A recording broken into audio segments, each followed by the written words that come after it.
आदाब, नमस्कार। आप देख रहे हैं उज़ैर की आवाज़। मैं हूं आपके साथ में आज मोहम्मद उज़ैर।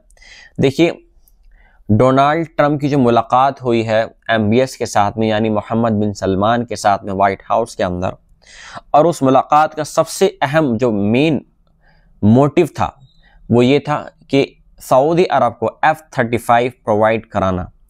कैसे ना कैसे करके मोहम्मद बिन सलमान डोनाल्ड ट्रंप को कन्विंस कर लें कि वो 48 F-35 एयर जेट चाहते हैं, जंगी जहाज़ चाहते हैं, और वो ये भी चाहते हैं कि जो हथियार की जो फैक्ट्रीज़ हैं वो सऊदी के अंदर लगें, ताकि यहाँ से लोगों को रोज़गार मिले और दूसरे ममालिकों में यहाँ से हथियार सप्लाई हो। और एक चीज़ के लिए और उन्होंने एग्री करने की कोशिश की, सिविल पर्पस के हिसाब से जो एटॉमिक रिसर्च सेंटर हैं वो सऊदी के अंदर इस्टेब्लिश करना चाहते हैं। अमेरिका से उन्होंने इस चीज़ की भी रिक्वेस्ट करी है।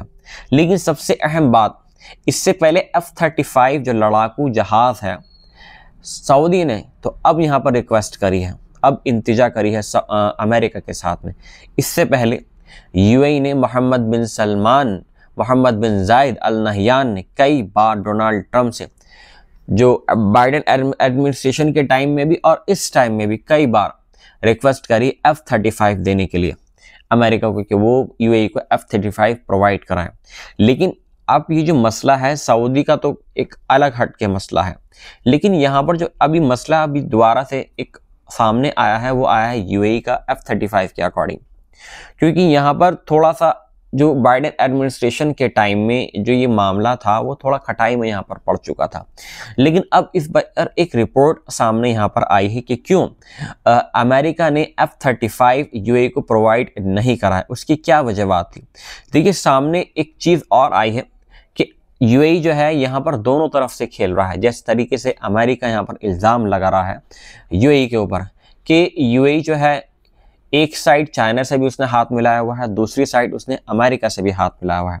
तो अमेरिका को डर है कि अगर वो अपनी जो AI जो इंटेलिजेंस जो टेक्नोलॉजीज़ है अगर UAE को फराहम कर देता है, अगर उसको प्रोवाइड करा देता है, तो उसका लीक होने का बहुत बड़ा डर है। उसकी जानकारी या उसकी जो टेक्नोलॉजी है वो चाइना के पास में पहुंच सकती है, और उसका सबसे अहम फ़ायदा चाइना को ये होगा कि उसकी जो लंबी दूरी की जो मिसाइलें हैं वो उस पर बहुत ज़्यादा स्ट्रॉन्ग हो जाएंगी, कि उससे उन चिपों से उनकी जो रेंज है वो और ज़्यादा बढ़ जाएगी।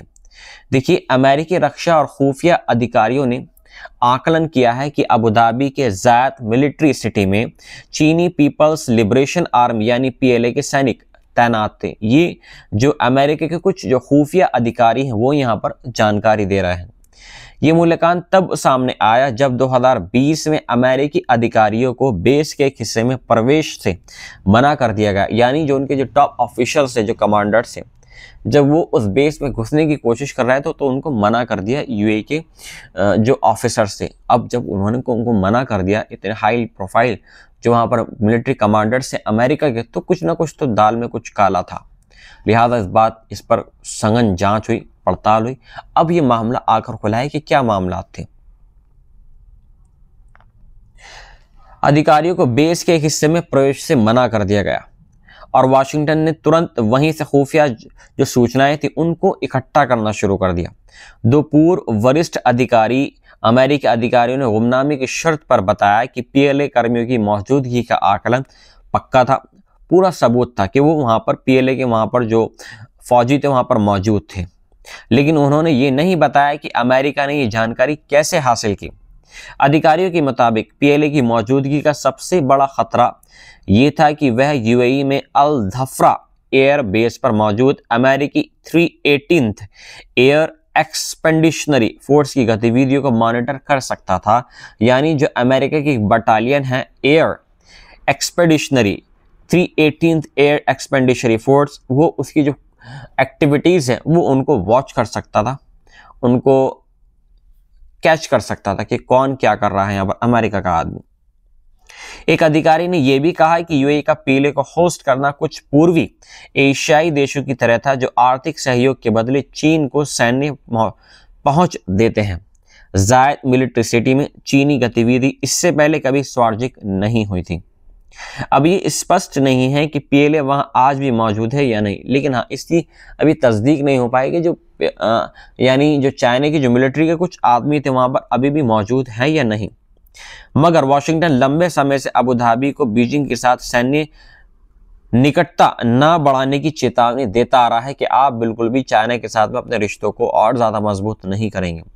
इसी बीच 2021 में द वॉल स्ट्रीट जर्नल ने खुलासा किया कि चीन अबू धाबी के पास एक सैन्य पोर्ट बना रहा है। रिपोर्ट के बाद यूएई ने प्रोजेक्ट रोकने का दावा किया, लेकिन बाद में जारी लीक दस्तावेजों ने दिखाया कि काम 1 साल बाद फिर शुरू हो गया था।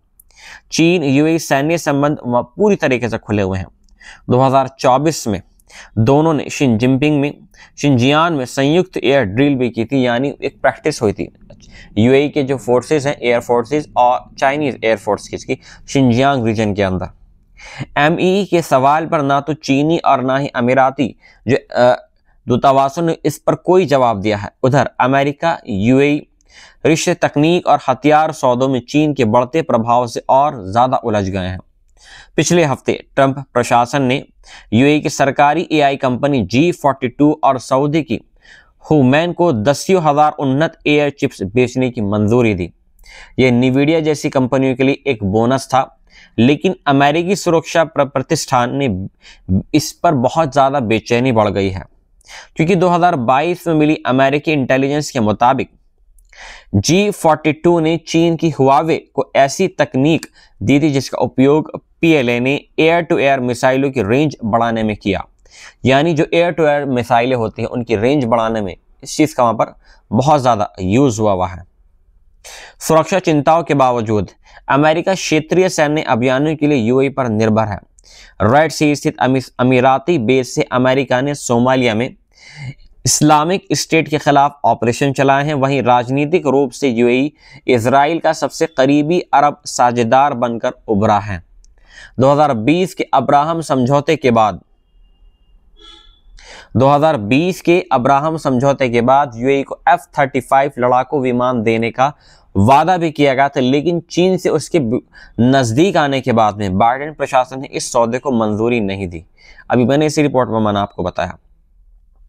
2020-22 की सेनेट सुनवाई में अमेरिका के शीर्ष मध्य पूर्व अधिकारी बारबरा लीफ ने कहा था कि चीन मिडल ईस्ट में मनचाहा कर रहा है और यूएई को F-35 देने पर कई गंभीर चिंताएं हैं।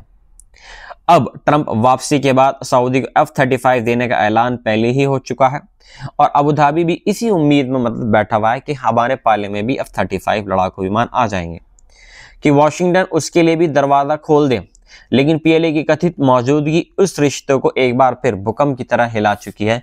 यानी अब अंदाजा यहाँ पर ये लगाया जा चुका है कि अमेरिकन जो इंटेलिजेंस ऑफिसर्स हैं, जो पेंटागन, उसको पूरी यहाँ पर तस्दीक हो गई है मिडल ईस्ट के मुतालिक मतलब यूएई के मुतालिक। यूएई कहीं ना कहीं वहाँ पर पीएलए की मौजूदगी है, जो चाइनीज मिलिट्री है उसकी मौजूदगी है यूएई के साथ में, और कहीं ना कहीं वो एक एयरबेस पे भी वहाँ पर काम कर रहा है।